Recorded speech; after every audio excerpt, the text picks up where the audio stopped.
Hi, hello, isang magandang umaga, tanghali, hapon, gabi sa inyong lahat. Anong oras man ninyo napapanood ang video ito. Tayo pumuli ay tutunghay ng ating pong pagbasa para sa araw ng Lunes, June 3, 2024. Hahanguin natin ang mabuting balita sa Ebanghelyo ni San Marcos, Kabanatang 12, mga talatang 1 hanggang 12. Noong panahong iyon, nagsimulang magsalita si Jesus sa mga punong saserdote, mga eskriba at matatanda ng bayan sa pamamagitan ng mga talinghaga.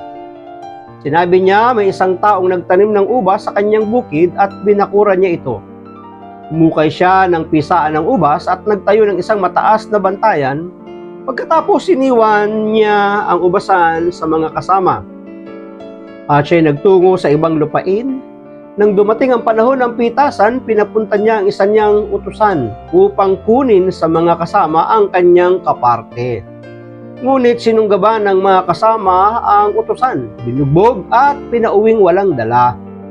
Gayon din ang ginawa nila sa marami pang iba, may binugbog at may pinatay. Iisa na lang ang natitira na maaaring papuntahin sa kanila, ang kanyang minamahal na anak. Ito ang kahuli-hulihang pinapunta niya. Igagalang nila ang aking anak, wika niya sa sarili. Ngunit ang mga kasama ay nag-usap-usap. Ito ang tagapagmana, hali kayo. Patayin natin at nang mapasa atin ang kanyang mamanahin. Hindi pa ba ninyo nababasa ang nasasaad sa kasulatan?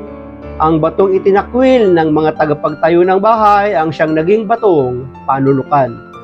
Ginawa ito ng Panginoon at ito'y kahanga-hanga. Pagpalain ng Diyos ang pagkabasa ng kanya pong mabuting balita. Ang refleksyon or pagsasadiwa ay hahanguin po natin sa Aklat ng Simbahay taong 2024. Ang batong itinakwil ng mga tagapagtayo ng bahay ay siyang naging batong panulukan. Ito po ay mga pahayag sa ating pagbasa at sinasabing ito'y kahanga-hanga. Wala pong ibang batong tinutukoy dito ay ang ating Panginoong Yesus sapagkat ang ginamit sa ating pong pagbasa ay isang talinghaga. Ang talinghaga po ay isang maikling salaysay o kwento na naglalarawan ng makalangit o maka-espiritual na katotohanan. Maaaring ang kwento ay totoong nangyari, kathang-isip, ngunit may pabatid o pahatid na aral, leksyon or moral, espiritual na kapahayagan.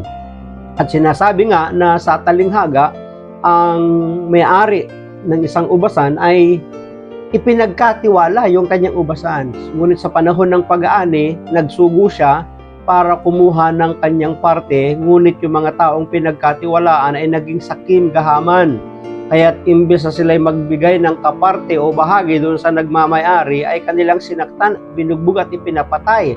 Hanggang sa ang kanyang anak ang kanyang papuntahin, ngunit hindi pa rin nagbigay sapagkat ang isip nila, ito ang tagapagmana, patayin natin para mapasa atin ang ubasan. O di ba? Yun ay sinyalis ng kasakiman na puro kabig, walang pagbabahagi, walang pagbibigay ng parte sa tunay na pinanggalingan ng kanilang pinagkakakitaan. Parang tayo din, ayaw nating magbahagi, pinagdadamutan natin ng Diyos, kinukuriputan natin ng Diyos, kaya't ayaw nating magbahagi sa kanyang gawain, sa kanyang simbahan, sa kanyang ministeryo dito sa lupa.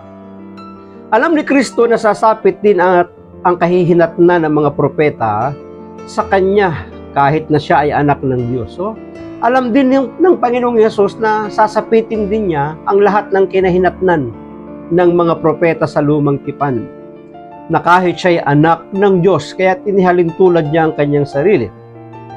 Maitutulad siya sa batong tinanggihan, ngunit naging batong panulukan.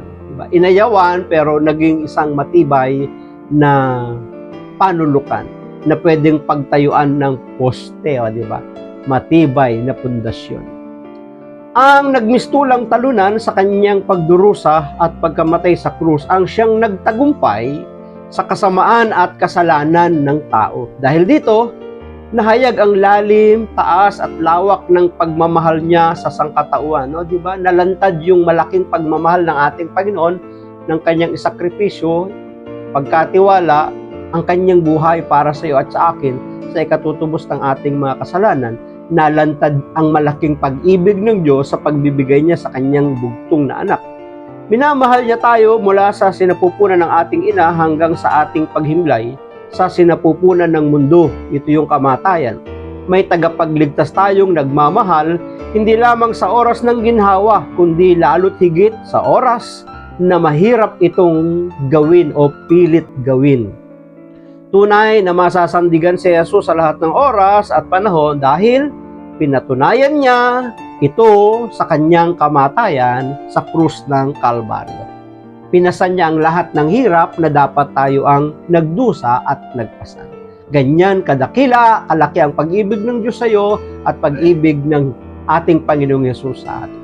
Maraming salamat at pagpalain tayo ng ating Panginoon. Ang akin lamang palaging sambit, I love you with the love of the Lord. Bye-bye and bye-bye.